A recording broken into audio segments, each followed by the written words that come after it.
The MEP Stephen Woolfe, seen as the frontrunner to succeed Nigel Farage as UKIP leader, has missed the deadline for submitting his nomination. His spokesperson said the application was submitted at 11:35 a.m. yesterday afternoon but did not go through until 12:17 p.m. Mr Woolfe blamed technical issues for his last submission, but that has not been confirmed by the party. Stephen Woolfe's hoping to compete for the UKIP leadership with three others: Huntingdonshire District Councillor Lisa Duffy, the UKIP MEP for the North East region, Jonathan Arnott, and West Midlands MEP Bill Etheridge.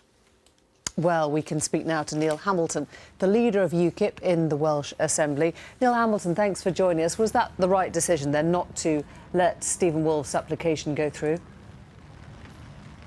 Well, if his application didn't arrive in time before the close of nominations, then of course he can't participate in it. That's true of every single election. Stephen and I have both contested public elections, and if the returning officer doesn't receive the application in time, then you can't stand. So even if the rules are the rules. The National Executive has no discretion to waive the rules in such a circumstance.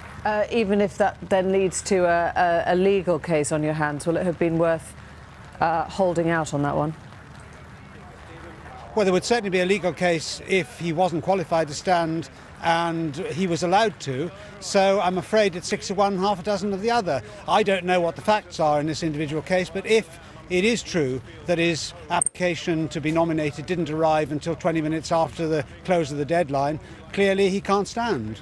The worry for UKIP at this pivotal time is that you won't have anyone on the ballot that people have actually heard of or that chime with the public. You haven't got Suzanne Evans, you haven't got Stephen Woolfe, you haven't got the big names that people might be drawn to. Well, people can grow into the job, can't they? I mean, I don't think anybody had really heard of David Cameron before he became Prime Minister, and there have frequently been examples of people who are not known to the general public. They have to make themselves known. But the thing about Jonathan Arnott, who's the candidate I'm supporting, is that he's collegiate and he will work with a team. You know, we're not going to have the kind of autocratic method that Nigel Farage has exemplified in the past. The time has now come for a broader base to the UKIP leadership than we've had hitherto. And in that way, I think we can appeal to a broader range of people. So do you think that Nigel Farage was not ultimately a good leader of UKIP?